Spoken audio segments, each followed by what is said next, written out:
Hystérie, un podcast. Si paradoxale qu'en soit l'assertion, la science prend ses élans du discours de l'hystérie. Proposé dans le cadre des Journées nationales 2021. De ce cycle hystérique, c'est le sujet divisé. Autrement dit, c'est l'inconscient en exercice. De l'école de psychanalyse du Forum du champ lacanien, France. Qui met le maître au pied du mur de produire un savoir. Sol Aparicio, analyste, membre fondatrice de l'école des forums des champs lacaniens et présidente du collège de clinique psychanalytique de Paris. L'hystérie, ou les hystéries, comme dit Rintuton dans sa présentation, ont disparu des manuels de nosographie psychiatrique. En effet, je ne sais pas s'il faut le regretter, mais en pensant à l'enseignement de Lacan dans les années 70, je dirais volontiers que l'hystérie a quitté le DSM pour entrer dans le discours. C'est un événement qui mériterait d'être commémoré. Cela ne veut pas dire, bien sûr, que les symptômes hystériques aient disparu, ni que les sujets hystériques aient cessé de souffrir de leur corps, de ce qui affecte leur corps. C'est plutôt que l'hystérie a cessé d'être un objet de la médecine et de la psychiatrie. Signe des temps, sans doute, et surtout d'une dérive technoscientiste de la psychiatrie, allant contre le vœu manifeste tant de Freud que de Lacan à éloigner celle-ci de la psychanalyse.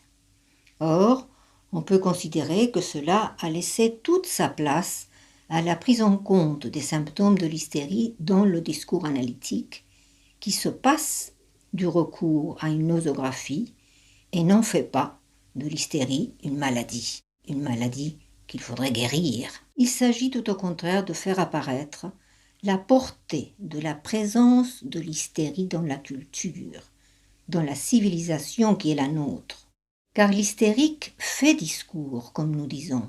Elle fait lien social, ce qui n'est pas le cas de l'autre névrose, l'obsessionnel. Le discours de l'hystérique instaure une modalité de lien social. C'est un fait dont nous devons la révélation d'abord à la psychanalyse, puis à Lacan. Arrêtons-nous un peu sur ce point. Lacan en est venu à cette révélation, disons mieux à cette mise au jour ou mise en lumière, pas à pas, dans la suite de sa formalisation des 4 discours. C'est de la relation étroite que le discours de l'hystérique entretient avec le discours de l'analyste qu'il s'agit. Une rencontre historique a eu lieu entre l'hystérique et Freud, qui n'a cessé d'avoir lieu depuis, à chaque fois qu'une analyse est engagée.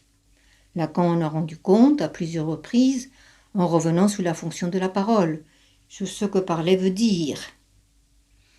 Un moment me paraît particulièrement important à ce propos, celui où Lacan met en avant le poids du nom, N-O-M.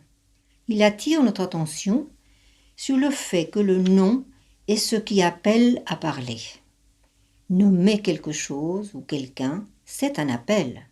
De là, cet aperçu concernant le Père, le nom du Père. Je cite Lacan.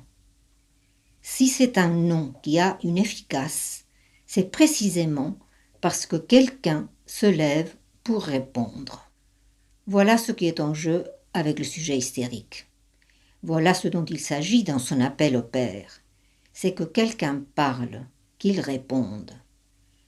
Lacan montre là que la fonction du Père est autre que celle à laquelle on pense en évoquant le complexe d'Œdipe. Il le fait après avoir relevé que l'Œdipe est en fait un produit du savoir inconscient de l'hystérique.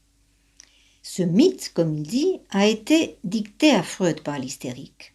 Alors, l'analyste est appelé à cette place, à la place du partenaire qui a chance de répondre. Et il se saisit de cet appel.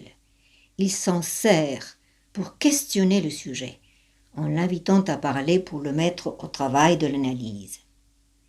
On réalise dès lors qu'il n'y a pas d'analyse sans hystérie. C'est pourquoi toute entrée dans le discours analytique suppose ce que Lacan a appelé une hystérisation du discours de l'analysant. L'analyse se sert donc du nom du Père, entendu comme cet appel à répondre. Il n'y a pas lieu pour autant de confondre cet appel au Père, propre au discours de l'hystérique, avec une forme quelconque de soutien au père du patriarcat que la sociologie dénonce et qui se trouve aux commandes dans le discours du maître. D'autant moins que si le discours analytique s'en sert, c'est pour pouvoir ouvrir la possibilité de s'en passer.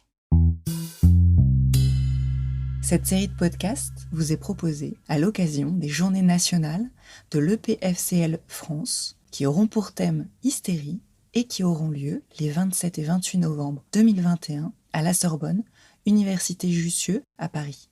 Merci à Sol Aparicio pour ce 4e épisode, enregistré et monté par Haïdé Parcollet et mixé par Thibaut Dejoux.